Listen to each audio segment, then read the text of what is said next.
अमृत को दैत्यों ने छीन लिया। तब भगवान मोहिनी बनकर आए, मोहिनी अवतार हुआ।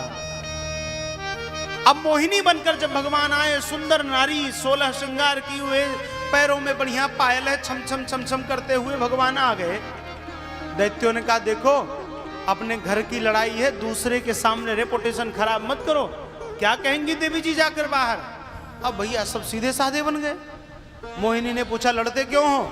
कहा ये अमृत है हमारे पास और मदिरा देवताओं के पास है, ये अमृत के लिए लड़ रहे हैं। मोहिनी ने कहा सुनो सब एक साथ बैठ जाओ, सब एक साथ बैठो, मैं पिलाती हूं सबको। अब भैया मदिरा को और अमृत को एक साथ मिला दिया। मदिरा गाढ़ी नीचे बैठ गई, अमृत तो हल्का होता है, अमृत ऊपर आ गया। मोहिनी जी ने कहा सुनो अगर तुम कहो तो ये ऊपर का जो हल्का वाला अमृत है इन लोगों को पिला दे, तुम्हें गाढ़ा अमृत पिलाएंगे। दैत्य ने कहा ये बात ठीक है। देवी जी सेट हो गई है बात, अब तो अपने कल्याण की बात करेंगी वो। अब सब एक पंक्ति में बैठ गए, सब देवताओं को जो है अमृत पिला दिया और मदिरा पिलाने लगी इधर दैत्यों को।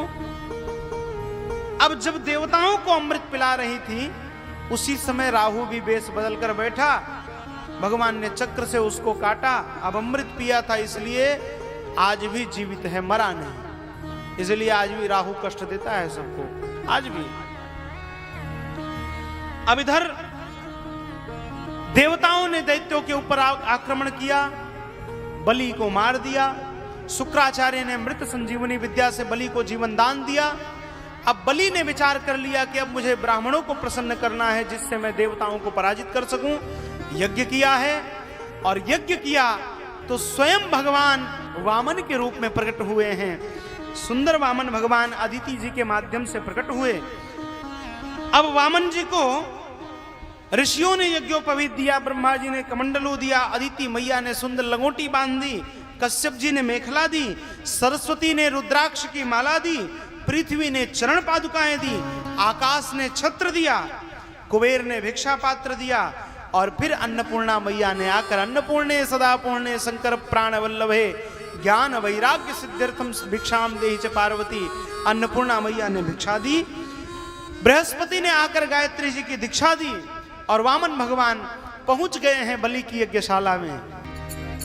आ गए हैं वामन भगवान,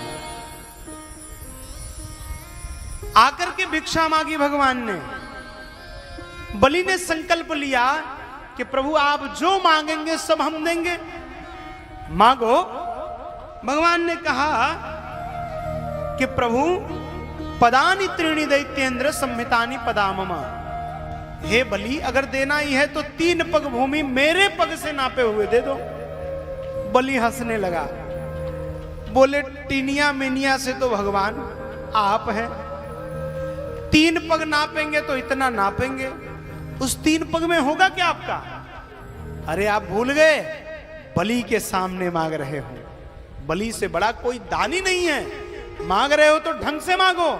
भगवान ने कहा भैया देखो हम संतोषी ब्राह्मण हैं, 3 पग भूमि दे दो, जितने में अपना आसन बिछ जाए उसी में लेट जाएंगे, कमंडल रखने की जगह हो जाए। बलि ने कहा ठीक है। शुक्राचार्य समझाने आए, बलि ने कह दिया आज तो देना है बस, आज कोई रोके अंतर नहीं पड़ता। गोस्वामी जी ने कहा बलि गुरु तजियो, बलि ने गुरु छोड़ दिया भगवान को प्राप्त करके। भगवान बड़े प्रसन्न हो गए। अब महाराज भगवान जैसे ही बलि ने संकल्प ले लिया, भगवान विराट स्वरूप में आ गए। विराट स्वरूप में एक पग से ऊपर के सारे लोक नाप लिए। अब जब चरण ऊपर गया था उसी समय ब्रह्मा जी ने भगवान के अंगूठे को धोया था। इसीलिए कहते हैं चरणों से निकली है गंगा प्यारी, जिसने सारी दुनिया तारी, उन चरणों के मैं दर्शन पाऊं, बांके बिहारी तेरी आरती गाऊं। दूसरे चरण से नीचे के सारे लोक नाप दिए। भगवान ने कहा बताओ अब ये तीसरा चरण कहां रखें? बलि ने कहा महाराज पदम तृतीयम कुरु शीर्ष में निजम, ये तीसरा चरण आप मेरे मस्तक पर धरिए। और जो इतना कहा भगवान प्रसन्न हो गए।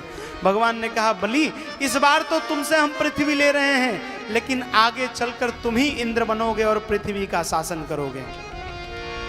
इस प्रकार भगवान ने पुनः दैत्यों से पृथ्वी लेकर देवताओं को पृथ्वी प्रदान की।